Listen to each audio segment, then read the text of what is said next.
My name's Abby Lonsdale. I'm a social worker in the learning disability team, which is part of adult services. We are going to see Jackie, who's a lady I've been working with, and I met her when she lived at home with her mum and her dad. She went into hospital with some health problems, and the result was that she had to have her leg amputated. So we're looking to rehouse and try and find suitable housing for the whole family so Jackie can go and live with her mum and dad again. She's in her 50s. She lives at a residential home in Rustington. We're trying to sort out some of her finances at the moment, and one of the things that I need to do is a mental capacity assessment around whether Jackie has the ability to make decisions about how her money is managed.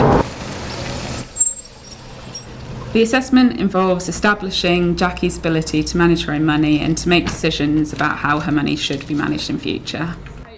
Do you remember what we're going to do today? Money. And what we're going to test? What we're going to... How good you are. How good you are. Is that okay? Yeah.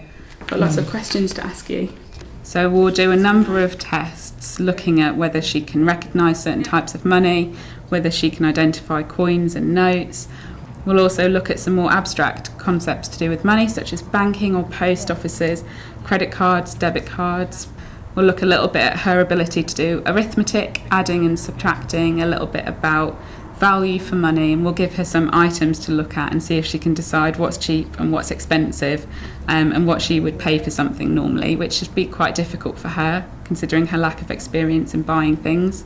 We'll do a little bit of looking at the options around who can support her with money and why they would support her, and see what rationale she can give, and then we'll make a plan about what she wants to do with her money and how she wants to be supported with it. And I will look to making sure that her wishes are very important in what we write up. So then I'll go back to the office. I'll have a look at the scores that Jackie presented with. From the assessment, we'll do a bit of adding up. I'll probably talk to other professionals in the team who've had a bit of time with Jackie and who know her quite well, and see what they think, because we just need to find out what they think Jackie would want and what they think Jackie's abilities are based on her experience of money and managing her own money.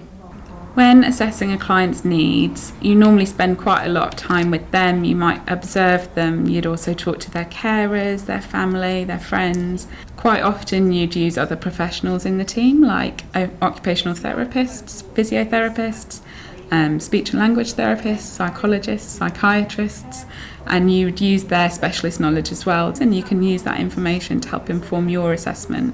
I think everyone practices individually. They have their own professional way of doing it, but it's always a very informed and evidence-based way. The problems that you tend to come across in learning disability services anyway is the stigma and the discrimination that people suffer with. A lot of the time they'll find it really difficult to engage with services if they've had negative experiences in the past. So when I was at university, I had 3 voluntary jobs working with vulnerable adults mostly, and it was that work that inspired me to thinking that I could go and do social work. If you read about social workers in the news, normally there's a lot more going on than you might be made aware of. So currently I'm working with 29 different people as the allocated worker for social work side of the team. I really love the team that I work with. I love the job that I do.